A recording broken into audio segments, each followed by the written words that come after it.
of you are already just joining the challenge, so thank you for accepting it. It seems a little bit mysterious now, but we are going to be like solving like all the doubts you may have. And we are going to use Zoom, which is like this website you're on now.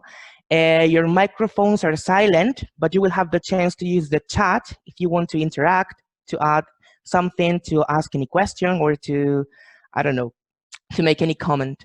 But for starting, we're going to ask you to go to this website you can see on screen, www.menti.com, and use the code you have there, because this is where we are going to start. If you have any problem with this website, or you don't know how to do it, you can ask through the chat, because my colleague is already there and she can like guide you.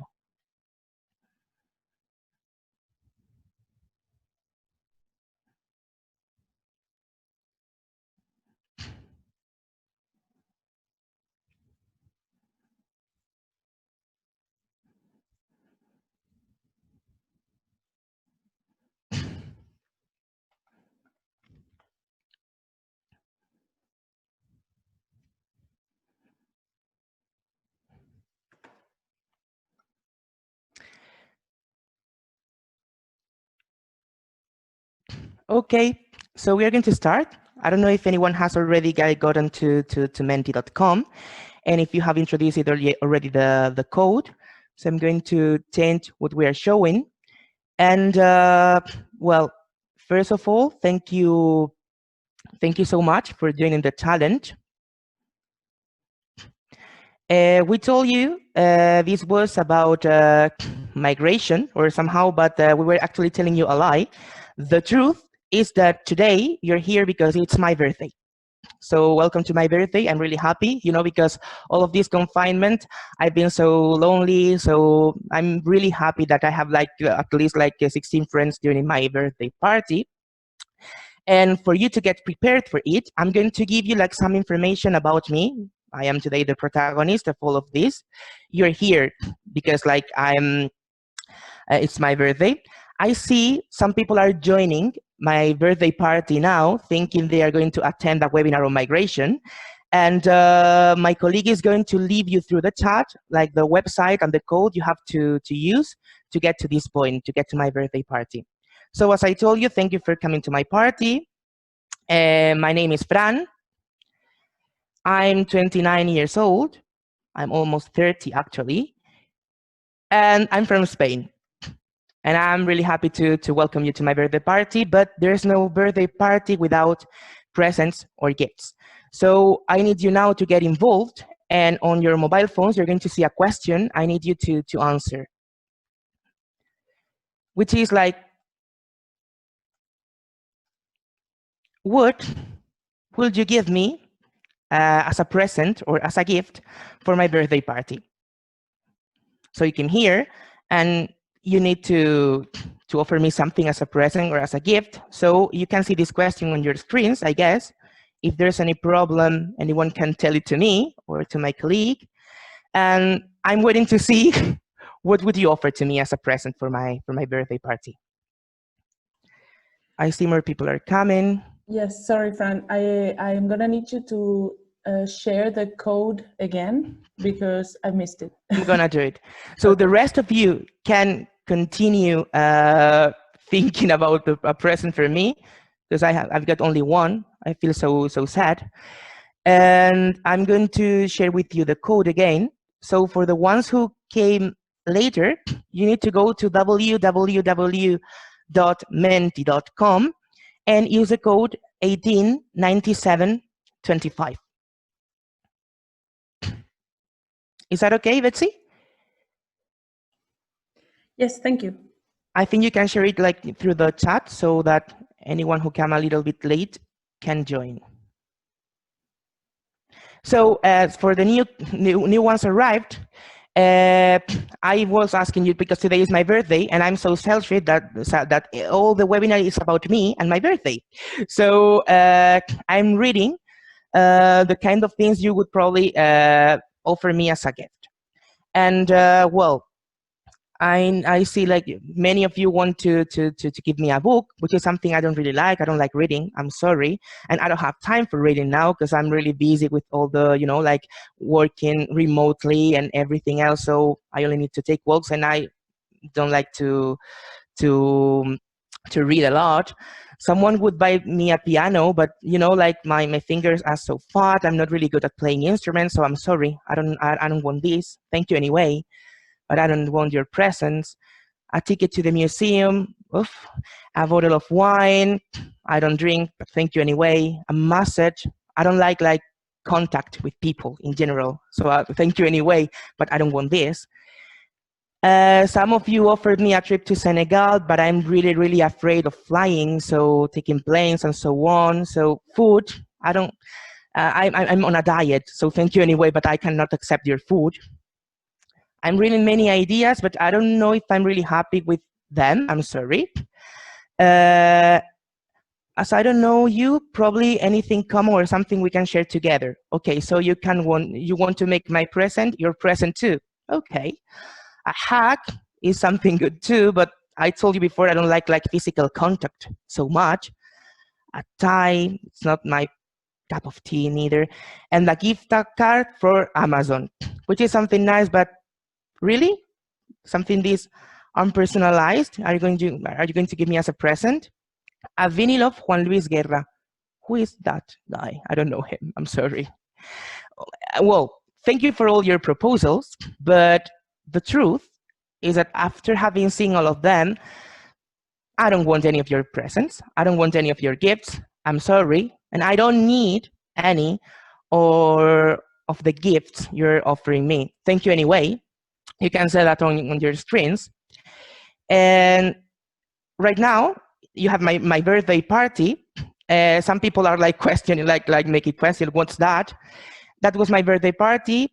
You thought about some presents for me, and I don't need any of them. I'm sorry. I would like to ask you now.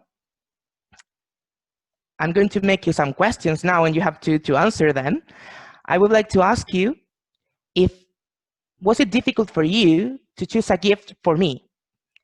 When I was asking you to think about a present for me, if that was something difficult, or it was something like really easy for you to do.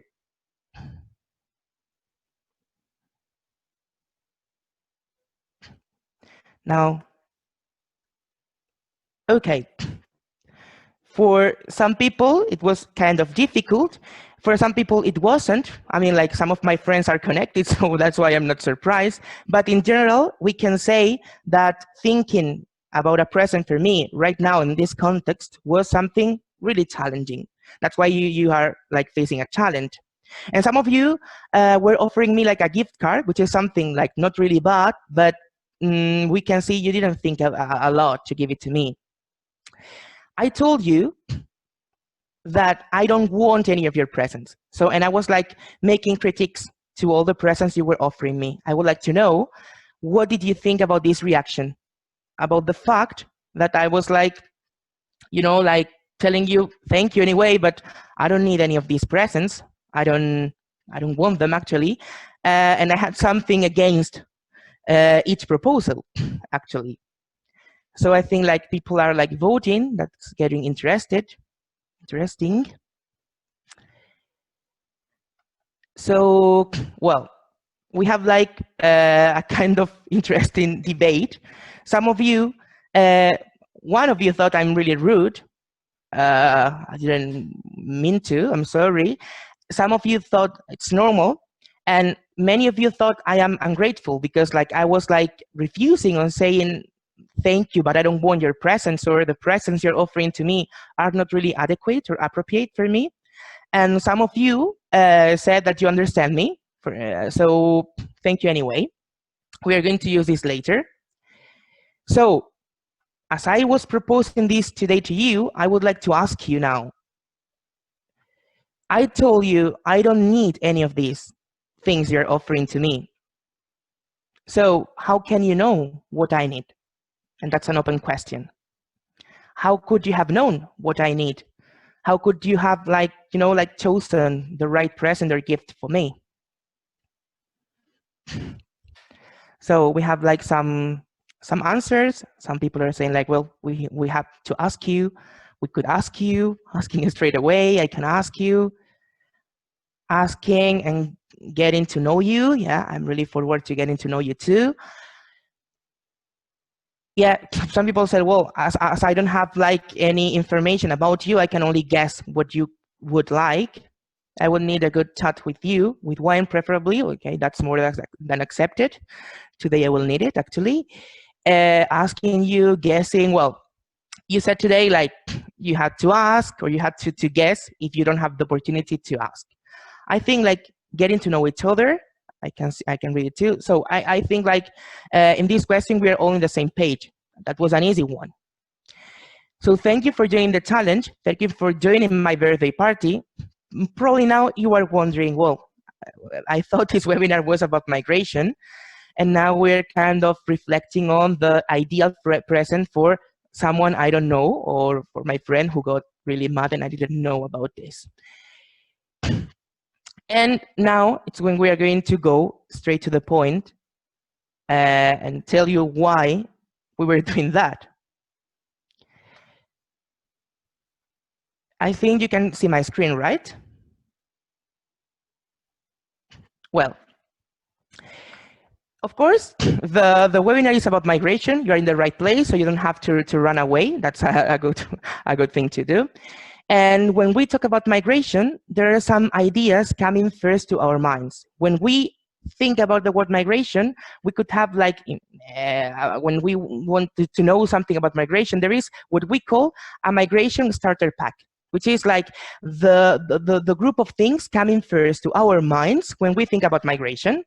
So when we think about migration, we are for sure gonna think about numbers and figures. As you can see, we are sharing with you like a map from the UNHCR, which is like how many people have arrived to our European countries during this year, 2020.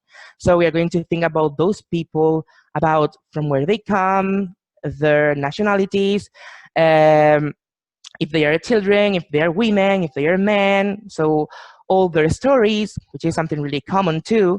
And we are going to think about all the pushing factors, you know, motivating this migration, making those people flee and come to our countries. We are going to think about lack of means, about like vulnerability, about war, persecution, fewer opportunities. You can see those words in this word cloud. We are going to think also about all the travel, the problems those people have when they are trying to get to the new country they want to get in. For example, of these like desperate journeys, the lack of safe pathways, putting those people in danger. And also, we are going to think about all the injustice and all the trouble these people come, how human rights are violated sometimes, how freedom of movement is violated, so it's not even considered, so that people are like migrating unorganically. They cannot do it like with freedom. And we're going to think of course, about all these violations of human rights and all this travel and all these obstacles and difficulties set by governments and politically like planned for in order to make people not to start migration projects. Here you can see also like a photograph, which is really common, at least in Spain, when we talk about migration. You know, in Spain, this photograph is from José Palazón, a really famous activist in Melilla, in Spain. This photograph shows like a group of people enjoying a golf match and completely ignoring that just behind them, on this 6-meter tall fence, there are many people, you know, like waiting for an opportunity to cross to get to the other side. This is in Melilla. Melilla and Ceuta are two cities located in Spain, but physically in Morocco. So they have like two fences which separate Europe from Africa. And this is an image coming to our minds really quickly. So when we think about all of these, then there is next step. So we're going to think about what happens in the hosting communities, in these hosting countries, in our European countries, in Spain, for example, when those people come and they are what we call starting a new life. Well, Actually, those people, and this is something really important, are not starting a new life. I mean, like they are continuing their lives in a new country, in a new place, even. So that's very important to know because those people are not like putting a stop on their lives and starting a new one. And when all those people are here, there is some things to take into account about the way they are welcomed or hosted, by the new communities or societies they are going to be living with. Society plays a very important role. Of course, like we as humans, as individuals, make an impact on how those people, those migrants or refugees get into a new country are welcome. But also, there is like a whole system. Every government has a system in which NGOs and civil society and public institutions are involved, which is this we call reception system or reception conditions for migrants and refugees. What's that? Well, people are migrating from one country to another, and sometimes migration is natural and is part of the culture, but there are many times where migration is motivated by a persecution, by a conflict, by an unstable situation, something we need to so those people are coming without enough means enough tools, let's say, to continue their lives in a new country. So this reception system is implemented through programs. So governments, for example, in Spain is the Ministry of Inclusion, Ministry of Interior, many ministries or NGOs, public institutions are involved in this reception program, which is when those people are coming, there are some things we need to offer at the beginning for them to adapt gradually to a new country. First of all, we need to make sure that there is a first line reception and some basic needs are covered from the beginning. And we are now talking about like food, shelter, health, things very essential, very easy to even to plan, to imagine. Then those needs needs to be covered for a long period of time, or for some months, so that people can usually start learning the language, learning the culture, learning the costumes of a place, get accustomed to living in a new place. And this is what we call like this social inclusion. And the end of this arrow, which would be like the end of this journey, of this like integration or inclusion journey, would be what we call like this economic inclusion, livelihood. So it means that those people finally are living in a country, are part of this country, they are independent, and they don't depend on any or NGO or institution to develop themselves. And here we would have like this complete program. It depends on the country. It can be like some months, some years, until now. So everything seems perfect, and I don't see here any problem. Like everything is planned, so there is a program already planned for everyone to get adapted to the new country. Anyway, currently, and when we take all the approaches and we see the issue from different points of view, there are many issues who still need to be tackled. One of them is the fact that programs and itineraries for reception of migrants and refugees are limited in time. It means that me as an individual, I cannot decide how much time I need to get adapted to my country, how much time I need to learn a language, how much time I need to understand and and digest the new culture, the new context I have to face. So programs are limited in time, and if you are able to adapt to this limited time, that's good for you. If you need more or less time, especially if you need more time, it's going to be more complicated. As well, all these programs, and for instance in Spain, are really well planned, really well translated into protocols and everything else, but they are not designed by people who have experienced them, actually. If we think about those programs, I mean, like, I could be working in an NGO right now. I have not a migrant or refugee experience, and I am involved in this work. I'm planning all these, but people having experienced that before are not involved in the program. Anyway, that's not something new, because like the laws and regulations are not always designed or planned or imagined by people having the experience. Migration and asylum laws give you like periods of time where, in which you have to do something, how you have to do it, but they are not as realistic as they could do, because like they are not like designed by people having lived this experience. Also, we have the official excuse.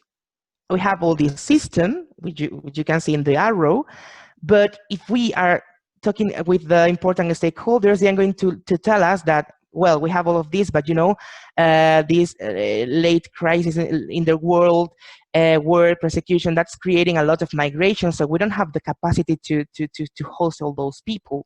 This is what they say. So there's an official excuse. We need to take into account too the lack of means sometimes, logistically speaking. And also, when we want to think about some problems we have in this reception system, is the fact that we have different languages, cultural barriers, and differences, making everything even more difficult. Of course, like language and cultural issues are something we need to struggle. And it's really, really important to take it into account. Anyway, that's not all. And if we think about this, we can say, okay, there are many trouble. That's difficult. We have a program. It's already done. We have many difficulties. Some of these difficulties have nothing to do with us, because it's something we cannot change. But there is one concept we can change in these reception programs, because reality is complex, but we can even implement small changes. Here, you can see like this very famous pyramid, which is like the Maslow Pyramid, stating, organizing, and you know, like telling us what are the most basic needs and the less basic needs. So we have like the physiological needs, like food, water, shelter, warmth, like the most basic ones, and on the top, like self-actualization. We have shown you that this famous meme where battery and Wi-Fi are the base of this pyramid. And why? Of course, when we plan these reception programs, we are planning some needs needing to be covered straight away. But we need to think something. The way, I mean, like the needs are general. Eating is a need. Eating food is a need. So we need to know that. But also we need to think that sometimes the way we prioritize these needs can change from one person to another. Can change depending on the moment of your life you're living or the context you're in. For sure, I think that eating 4 meals a day is a basic need. And of course, like safety is a basic need. And also sometimes for me, like social life is a basic need. But there are moments in my life where I prefer not eating 4 meals a day, not seeing anyone, and spending the whole Sunday eating Doritos while watching Netflix in my pajamas at home. And it happens to any of us. So if we create a program only taking into account the pyramid we have, if I design a program for you by only considering the needs as I think they should be organized, this program is not going to meet the real needs of the person it's designed to. And this is something we can change. We don't need limited resources. To do this, we need like little changes. Now you're wondering why, I mean, like, what does, if this is having anything to do with my birthday? Why I was talking about my birthday, now I'm talking about this pyramid. When we design a program for migrants and refugees, first of all, we're going to assess the needs of those people. And it's something complicated if we don't know anything about those people, or those people are not even involved in the design of the program. For you today, it was really difficult to find a present for me because you don't know me, and the only information you had was my name, my age, and my nationality, which happens in many governmental like bureaus or offices where people have to design something, a program, or create a center for people coming if they don't know them, and they only know like, well, she's from Nigeria, she's 40, so she needs that. Of course, it's impossible to assume or guess. It's very difficult. Needs are different depending on each individual person, and only we can achieve like a right needs assessment if we listen effectively, we have flexibility. If our programs are flexible and everything is not so rigid that we cannot like make any difference or propose any change, we need to be curious, and we need to be willing to improve, of course. What is so the key for making these programs more adequate for the people coming? The key is participation, which is something we all know. What is participation? There are many levels of participation. If, for example, first of all, we have like participation, which is based on listening, making consultations, asking people. That's nice. That would be a great starting point. And also the real participation, the transformative one, which is based on sharing the designing phases with the people who are going to benefit from the programs, involving diversity in this like offices designing, listening, and also accepting suggestions and proposals. So it would be really nice if we say, okay, for me to give you a present, I ask you, I try to know you, I try to know what you like or what people like you may like, or I try to make consultations. And now today, I was telling you what I don't like. You were offering me some presents, and I was telling you, well, I don't need any of these presents, I'm sorry. And some of you took that as an offense. Some of you told me, and I'm really hard actually, that I'm thankful and grateful that even one of you told me I'm rude because I was telling you what I don't like. So you were putting, like you were like putting efforts on buying me a present, and I told you I didn't like it. And that's something applicable to the life of migrants and refugees. Here in Spain, Fran, I benefit from free healthcare. I can go to the hospital and I can get free healthcare. And I'm really thankful for that. I really like it. And I say thanks to all the system who, like allowing me to get this free healthcare. But if I go to the doctor and I don't like the way the doctor has treated me, or I consider this day, the appointments were really late or something else, or if it happens to me in the post office, I can make a complaint, I can write a letter, I can use a suggestion box because I'm in my country. If a migrant or a refugee make a proposal, if a migrant or a refugee say something they would like to improve, to change any proposal, how the program could be more adjusted to the reality, this is going to be taken as an offense, and the response for that is going to be, if you don't like it, go back to your country, you can leave the center, it's not mandatory for you to stay here, we are giving you this, so if you take it or leave. So that's going to be the response. So if we have these power relations, of course, it's going to be very complicated to include migrants and refugees in participation or decision-making spaces. There are possibly two questions coming from that. You're saying, okay, wait, let's think about this. We are talking about the reception system and how, public stakeholders like organizing this system act. And you can think, well, does it affect me? What can I do? Because I don't work for the government. I don't work for an NGO. I'm just a person. As we told before, and this is what we are going to see now, we as individuals also play an important role on this. And the second question you would probably be thinking about is like, okay, that's really nice, but it's like unrealistic to think we can get to know every single person, or any stakeholder can already be prepared for every single person, every individual person or need. And sometimes, even though we need to know, we need to get as much information as possible to decide what we are going to do. Some of you said before, okay, if I am going to give you a present, I cannot get to know you, but I can make assumptions. I can guess what you may like. And now we are going to see through a different exercise how we as individuals can contribute to make some changes and have an impact on this reception system as a community, but also making an impact on this political reception system. And it's going to be through making assumptions, through guessing. Now you're going to be allowed to stereotyping. We're going to ask you again to go to menti.com. Okay, so I'm going to give you like 1 minute for you to go there. And we are going to meet our friend, a friend of ours called Mahmoud. Okay.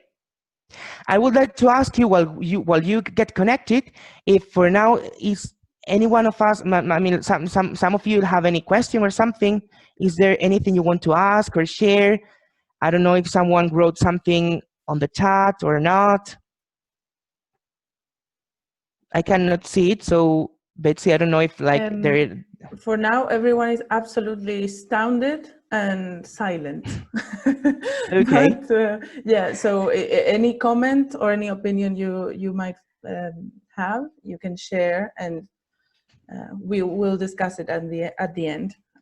Yeah, because probably some of you were late, and you didn't hear about the chat, but we have a chat that you can use whenever you want. Yeah, someone is saying we're all silent because you're right. Okay, well, you're saying everything you're saying is right. Yeah, you feel bad for the present you gave me, so you're trying to make it up. So I guess everyone is already on Menti. So and seeing what we have to see.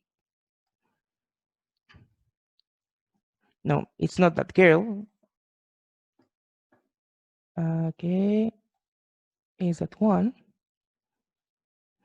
So I hope everybody can see Mahmoud. So I'm going to introduce you a friend of ours called Mahmoud. Okay, now he is going to help us through this phase.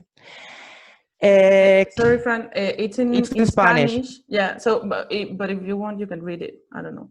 No, I'm going to change it because like we have now it's a time to tell you that we are going to repeat this in Spanish later. So give me 1 moment and I'm going to choose the right one. It was not on purpose. So it's in English. Okay. Now it's in English. I'm really sorry. Okay, let us see. Now? I think now you can see it. Yes. Okay, so on your phones you have my friend Mahmoud, okay?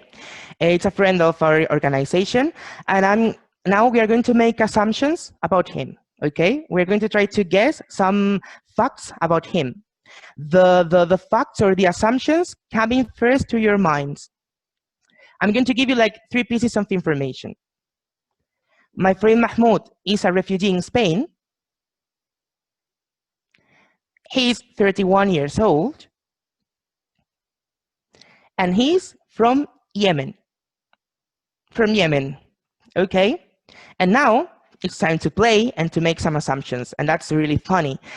We want you to guess, to make assumptions, and to try to guess some facts about Mahmoud, and to write them, and we're going to read them.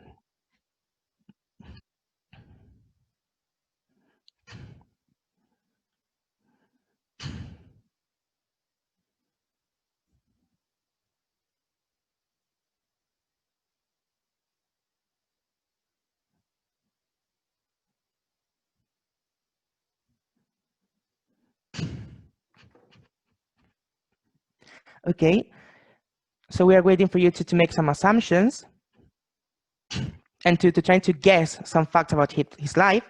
And now it's right to do so, because you didn't have the chance to get to know him, so this is the only thing you can do. So he's a Muslim, he's going through a long journey to get to Spain, he's far from most of his family, you say too. He practices Islam as a religion, he's come alone, he can speak English, Arabic, and Spanish. Okay, that's a very precise assumption, actually. He came to Spain to find a job and send it to his family in Yemen and send some money, I guess. Cool. I don't know if like there are other opinions. if there are like more things you can guess about him. Well, we have like 8 assumptions. I don't know if like anyone else want to face this challenge or not.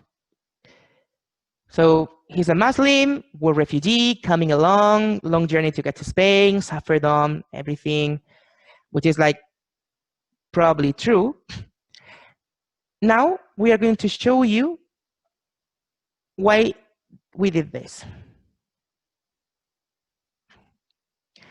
So I hope you can see my screen now and I'm not making a mistake again.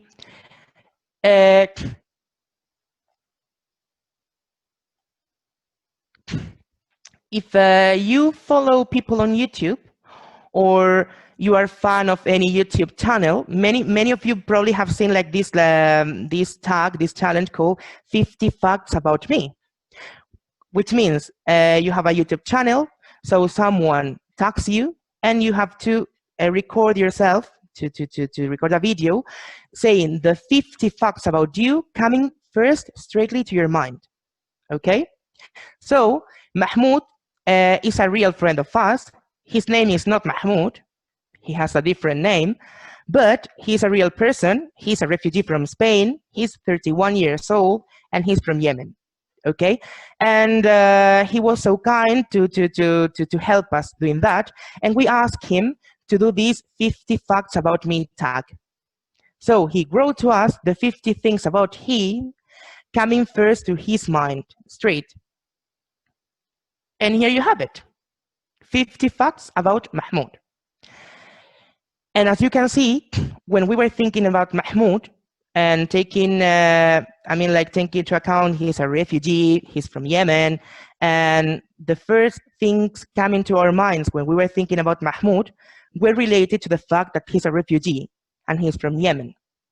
We have a picture of him, we have everything, and it happens to us. We think about a refugee from Yemen, and the first information coming to our minds, and that's natural, this is not something we can change, was the fact that probably he has gone through a long journey, that he's a Muslim, that his family needs the money he's sending him, and of course, an important part of Mahmoud is about that, it's about being a refugee and a migrant. But if you read the information he gave us, he also likes spicy food. He's an Airbnb host.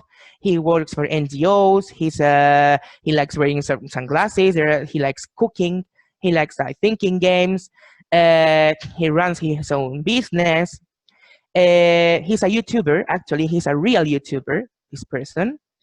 And as you can see, there are other pieces of information about him, about his talents, his hobbies and competencies, not related to the fact that he is a migrant. And here's the point of the things we can do as individuals to contribute to this right and human reception system. And how?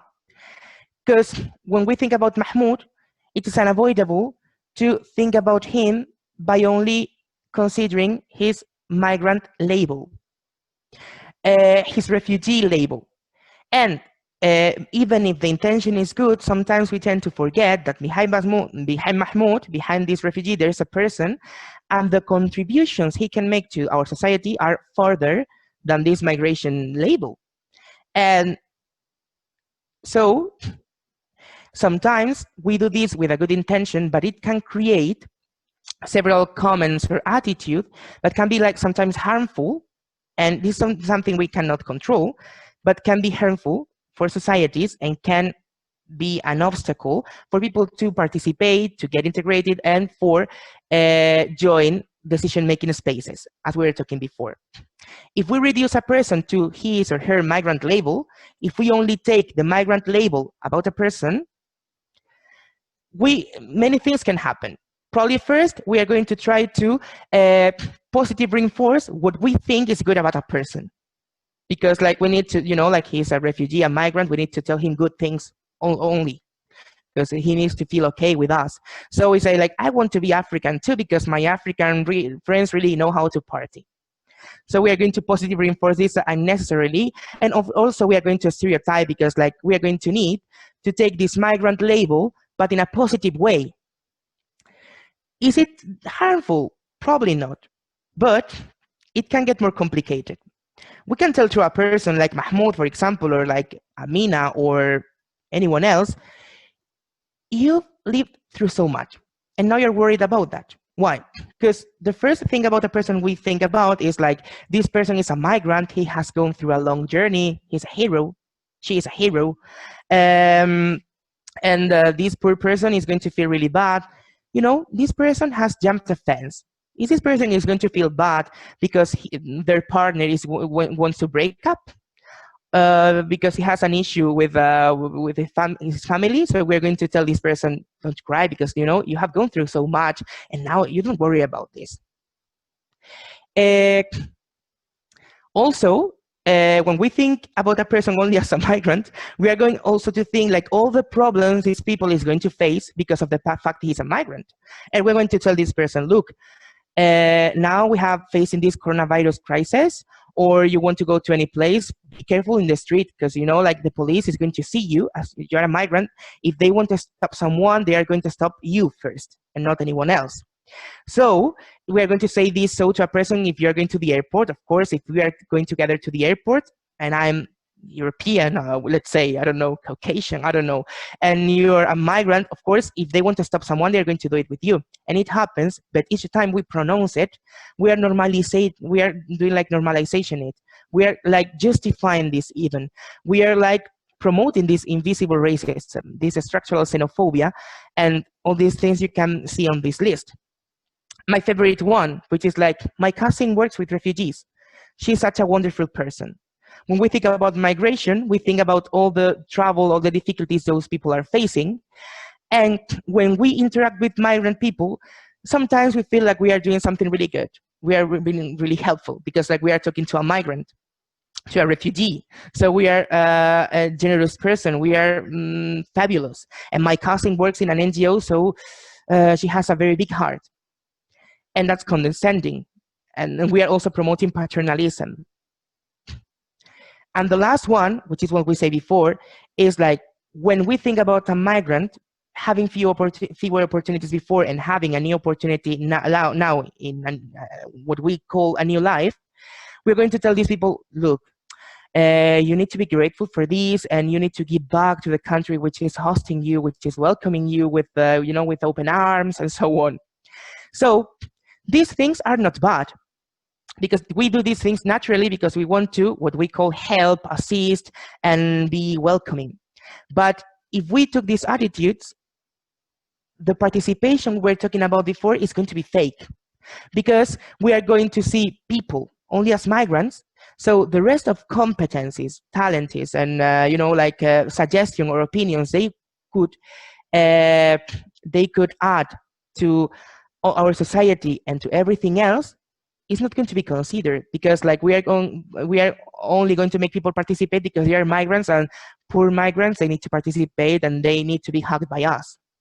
So this fake participation, and now we are getting to the end of this, and this is what we really wanted to talk about. What is for us real participation, and how should real participation for migrants and refugees be? The first of all is what we said when we were talking about the present you had to give me. The participation has to be transformative. If people are protagonists of the processes they are facing, these processes are going to be more adequate for them. If their opinion is taken into account, but also they participate actively in the designing of these, and they are going to add and make suggestions and say what they think really, and also make proposals, and not only propose but promote too, this is going to be more adequate and more human for the people, for the newcomers. Then, if we are constantly assessing this and willing to improve it, that's also going to be more realistic, and that involves like taking suggestions, like asking, like making questionnaires and everything else. And relations need to be horizontal, which is like, if we really want to take into account people's opinion, we cannot say like, look, now you can give me your opinion. We have to make it like horizontal, constant, and we have to make it natural and organic. But the second key For this transformative participation, which is not something we have invented, you can see like this Einstein ladder of participation, it's called like citizen power or something else, is people seeing as people. Because if we want a person like Mahmoud to really participate, to really belong to decision-making spaces, and to make a change and make an impact, we cannot invite him to participate by only seeing his migrant label. We need to invite the whole person to participate in a diverse space if we want to take the most of it. So just to finish, if we had to put this everything together, it could be like the diagram we could imagine. We have like people, one person, which is part of him, part of them is a migrant, but the rest of them is a person, it's someone. Those people, when they are considered as more than a migrant, they're going to be really even more comfortable. Integration is going to be easier. Even if we take them as a migrants in a positive way, willing to assist and be helpful, that's sometimes harmful too, even if the intention is good. And that's really complicated to manage sometimes. This person is considered as a person, he's going to feel comfortable to organically participate in decision-making spaces, socially, to interact, to give opinions, to not be afraid to say, I think this, to make a complaint, to use a suggestion box in a public institution, and so on. Then these diverse decision-making spaces are going to make a good impact in everywhere, no? In all aspects of society, but especially in the reception system, in all these, like mechanisms made to assist refugees and migrants when they have first arrived to our countries. So they're going to be more comfortable to make suggestions to this system too. To say, look, I was facing that and I think that it should be changed because of this. And your resources are limited, but if only we make this small change, it can have a great impact. So, but we need to monitor, to assess, and to avoid saying, if you don't like it, go to your country or shut up, because you need to be thankful of what we are giving you. If all of this happens, then newcomers, the people that potentially are going to continue coming and arriving to our European countries, are going to benefit from more human conditions. And that means that all this reception system we are going to offer to these people, all this hosting attitude, is going to be something really personalized, something really human, and not a simple, boring, and impersonal gift card. That's as we think, and now we explain you everything else. My name is Fran. Mine was not a real, a fake name. My colleague Betsy and I, we have run recently, like 1 year ago, this organization, this association called Barbecho. And what we have shown to you today is some conclusions we have taken from different projects we have been doing, consulting with people, doing like participatory assessments and activity with people involved. And this is what we are showing you. And now we work for this. We want people to be able to make their voices being heard, not to give them a voice because they have one. Maybe it's not so strong because we are not allowing it. We want people to feel comfortable to make a suggestion, to make a complaint, to say what they think about issues. And you can see a photograph here from a project, the most recent one called La Enredadera. That's a group of people. Those people are getting reunited like once a week, now virtually because of the circumstances. And we talk about all of this. Those people have different perspectives about migration. Some of them are migrants and refugees, some of them not. And we do this kind of exchange and we take conclusions on how we can do like little stuff to change this issue, even though we cannot change like the main logistical issues of the reception conditions, but we can have more human attitudes towards that. And now, just at the end, and then we're going to open your microphones just in case you want to add something or participate, because that was interactive. If you want, if you thought you took something from this session, if you consider this was interesting somehow, or any of the things we were like working on today made you think about something, has made you have important ideas or reflections, we would like you to share it with us. You can follow us on our social networks. And it's not because we want you to follow us. It's because like if you don't do it, we cannot know what did you write.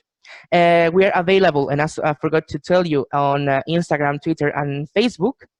You can complete this sentence and tell us for you what real participation, what does it mean for you.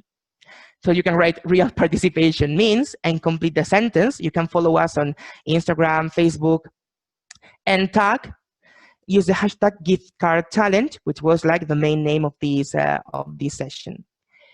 And that's it. We would like to thank you for joining the challenge, for your patience, for everything, and thank you for being with us today.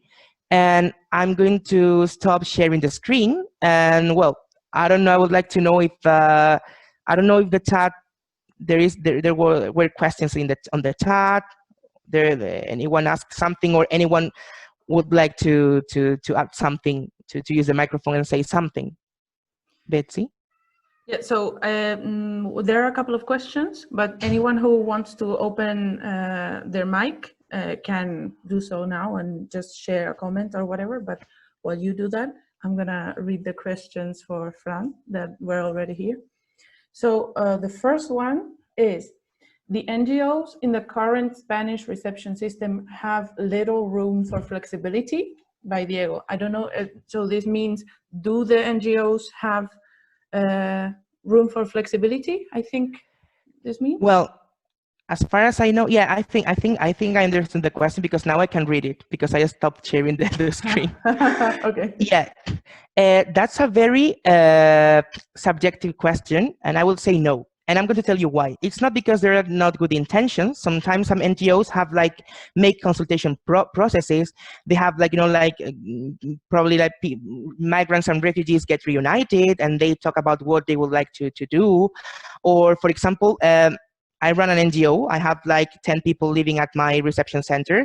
And sometimes like once a week we get reunited and we decide, where would you like to go next Saturday? If we go for a trip, or what would you like to eat? That happens not all the times. As I told you, sometimes the reception system is more designed on the mantra, if you don't like it, go to your country or leave the center. But even if there are many organizations having like this kind of flexibility, they make consultations, they listen, there are not real participative processes. I mean, like, people are not really involved in the designing of the procedures. Like, people are just consulted.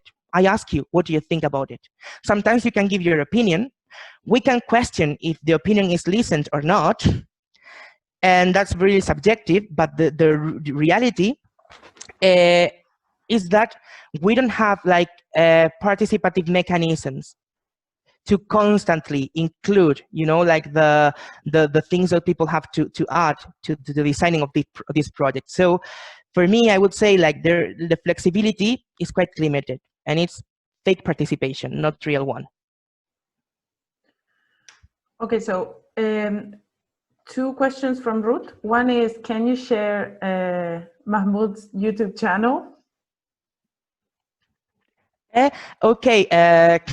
Well, the thing is that Mahmoud is a real refugee, and I have not asked him if I can do so. So I'm going to ask him if he wants you to follow him on YouTube, and then you can DM us if you want on Instagram or something, and we can give you like his the link for his channel. We need to ask first. Participative process. Okay. Another question is, do you think this simplification of the person by thinking of them only as a migrant happens at every social stage? Because sometimes it feels like if you have money, you are free of prejudice. I think because like the thing is like when that's my opinion, because like that's very intersectional, like you have like the migrant label, the rich label, I don't know how to call it. So but the migrant label is also present. It's true, in my opinion, that sometimes like the rich label can like cover the other one, so you don't see it.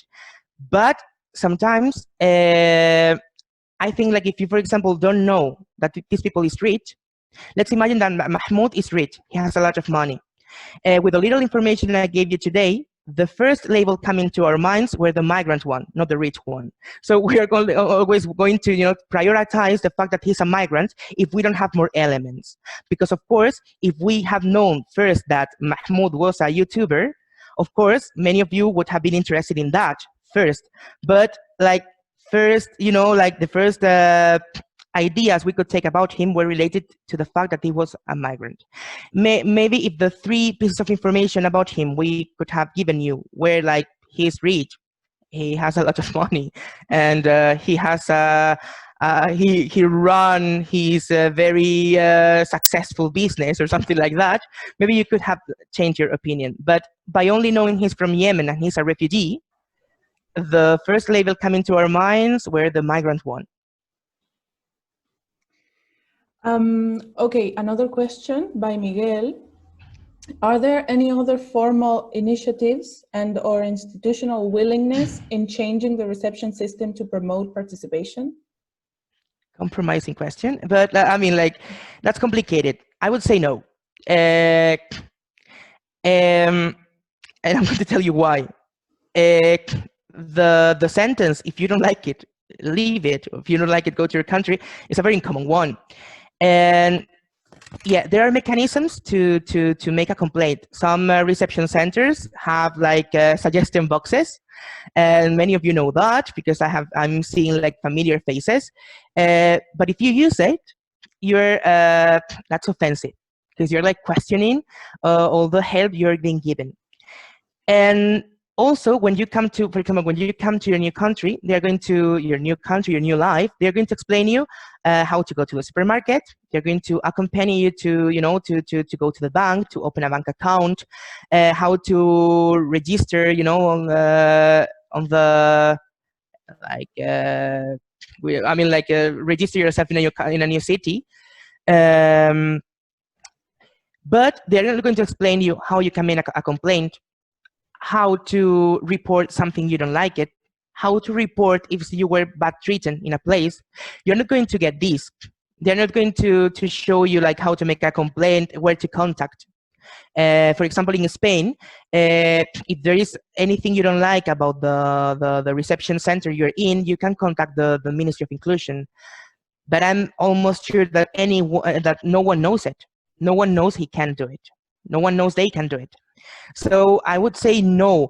I would say there's no willingness, and I would say there are like fake participative ways to do it, but are like really hidden and not well known by everyone. So if this information is not available, you cannot use it. So it doesn't exist, in my opinion. But that's also subjective. The thing is, like, people don't think they can participate, and this is something we have like.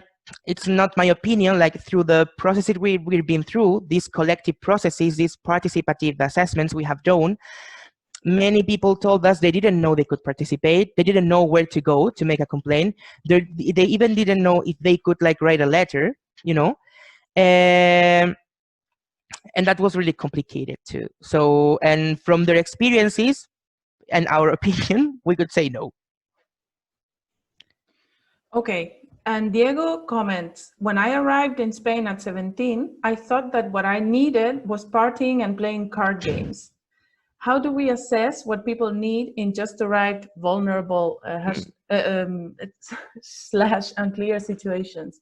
Their opinion at the time might not be to their best interest. Yeah.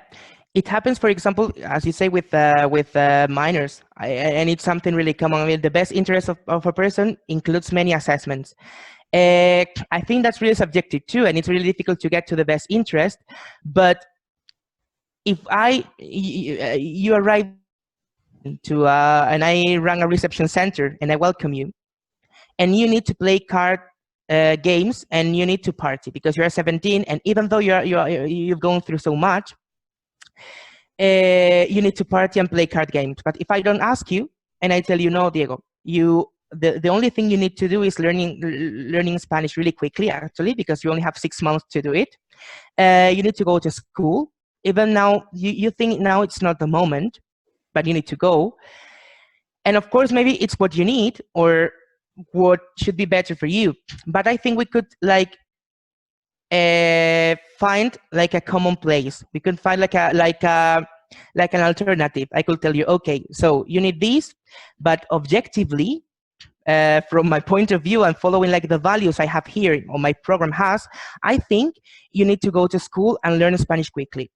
So can we, for example, make a schedule, or maybe like if I am proposing to get like Spanish courses, like for example, you could have like one free day to play card games.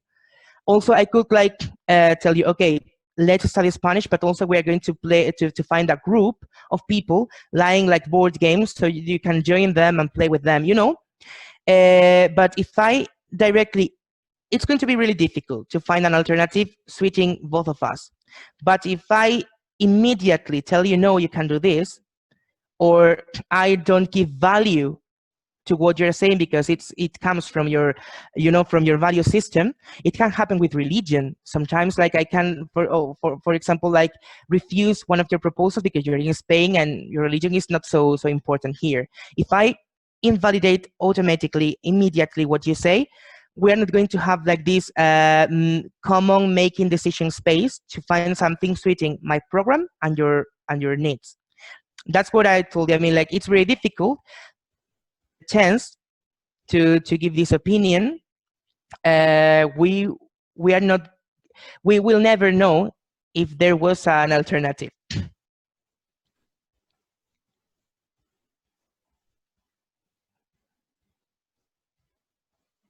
Okay, no, so I have nothing else to tell you, to read to you. So yeah.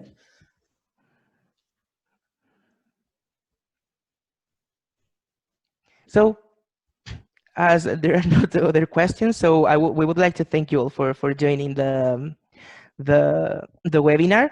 And well, we are going to repeat it at 7 in Spanish, but it's going to be the same. So you so well, we don't need you to join unless you want to listen it to again in Spanish and make other questions. Maybe in this hour you're coming up with different questions or ideas. You're more than invited, and thank you so much. And it seems no one, I mean, like, if someone wants to say something and open their microphone or something. Yeah, hello everyone. Hi. Hi. So first of all, I would like to thank you, like, for this event, because it was really interesting, and like, I mean, it helped us like to think and also to rethink about like migration and migrants and refugees. And I mean, I just had like a small comment. I think that Mahmoud example is really key when we want to talk about real participation and not fake participation, because when we were doing like the exercise, almost we all wrote that it was a refugee, and it was like fleeing war, which is normal because it was the first thing that come up to our mind. But then when we included when we included Mahmoud in the process, I mean, we really saw that it has a lot of things that we couldn't see without involving him, meaning that he likes cooking, he's a YouTuber. So, I mean, I think it's a great example of real participation. And then, like, because I think the real participation is the only way, like, to reach social and economic inclusion, but like in I mean, creating like a common system of values, like what, for example, Diego was saying, like how to assess like which are what people, what migrants and refugees want. I mean, I think that with a real participation, we can reach like a common point that you also, Fran, was saying that it's really important. Yeah. Thank you. No, thank you for your comment. I mean, we do agree because actually this is what we are talking about. But I'm happy of having also your vision, and that's very important too. Because like you know, when we take a Mahmoud or when we want to give value to migrants' competencies, the only thing we need to say is like, tell us your story. Like, you know, like tell us your story. Like how many times we have seen like tell us your story, but not like tell us what you want to tell us, because like maybe you don't want to tell us your story, you want to share with us a recipe, for example, that you know how to do, you know. Or I mean, like you want to give me a piece of advice, even though I belong to your welcoming community, you know, to the hosting community, and maybe there are some things you need me to say, you could propose me. So that's the real participation, and it's very difficult. I mean, like it's we have seen it's very subjective, and this is what we are working on creating like this kind of mixed spaces for creating this like comfortability for people to express themselves and to see what happens. And this work we are doing now in our project La Enredadera, we have shown to you, and we are going to share the results really soon. So I'm creating some hype for this.